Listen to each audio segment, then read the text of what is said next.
Hello friends, இன்றைக்கி நம்ம வந்து நல்ல டேஸ்டியான கிறிஸ்பியான ஒரு வெண்டைக்காய் ஃப்ரை பண்ண போகிறோம். ஸோ அதுக்காக என்ன பண்ணியிருக்கேன்னா, வெண்டைக்காயை கொஞ்சம் ரவுண்டாக கட் பண்ணி வச்சுருக்கேன். அதுக்கு கூட அதை வந்து போடுறதுக்காக வெங்காயம் அதையும் பொடி பொடியாக கட் பண்ணி வச்சுருக்கு. அதுக்கு கூட கருவேப்பிலை. இப்போது ஒரு வாணலியில் கொஞ்சமாக எண்ணெய் ஊற்றிருக்கு. அதில் வந்து நம்ம இப்போ இந்த கடுகையும் உளுத்தம்பருப்பையும் இதில் சேர்த்துடலாம். அது கொஞ்சம் பொரியட்டும்.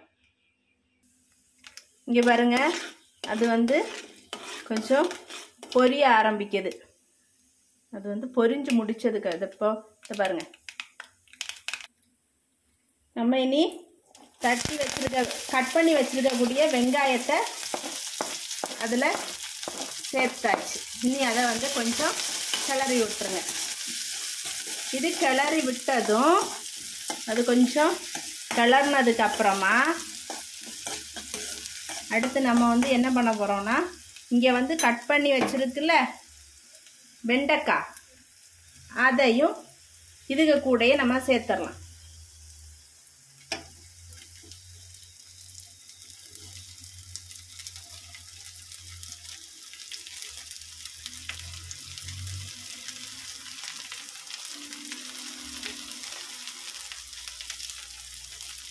அடுத்து அதை நல்லா கிண்டி விட்டுருங்க.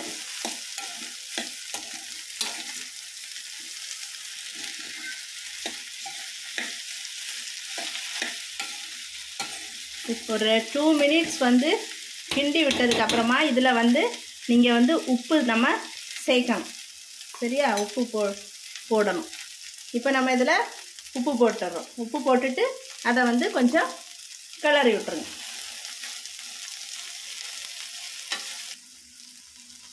நம்ம இதில் வந்து வேணால் மூடி போட்டு கூட இதை வந்து வேக வைக்கலாம். ஆனால் மூடி போட்டு அப்படியே விட்டுறக்கூடாது. இடையில வந்து நீங்கள் வந்து என்ன செய்யணும்னா கிளறி விடணும். சரியா? இங்கே பாருங்க, இப்போ இந்த அளவு வெந்துடுச்சு. நம்ம இதில் உப்பு போட்டாச்சு. இங்கே கொஞ்சம் கூட இதானதும் அதில் நம்ம வந்து மசாலாக்கள் சேர்க்கணும். இங்கே பாருங்கள், அது வந்து அந்த விழுக்கு எதுவுமே இல்லாமல் நல்லா வெந்துடுச்சு. இப்போ நம்ம இதில் மசாலாக்கள் சேர்த்துடலாம். வேறு ஒன்றும் இல்லை, மஞ்சள் தூள், மிளகாய் தூள், மல்லித்தூள் அவ்வளோத்தையும் போட்டுட்டு நல்லா கிளறி விட்டுருங்க. அதை கொஞ்சம் கிளறி விட்டதுக்கப்புறமா நம்மளுடைய டேஸ்டியான வெண்டைக்காய் ஃப்ரை ரெடி ஆயிடுச்சு. ட்ரை பண்ணி பார்த்துட்டு எப்படி இருக்குன்னு சொல்லுங்கள். இது நல்ல டேஸ்ட்டாக இருக்கும். இது வந்து இந்த வெயில் டைமுக்கெல்லாம் நல்லது. குழந்தைங்களுக்கெல்லாம் இதை செஞ்சு கொடுங்க. Bye friends.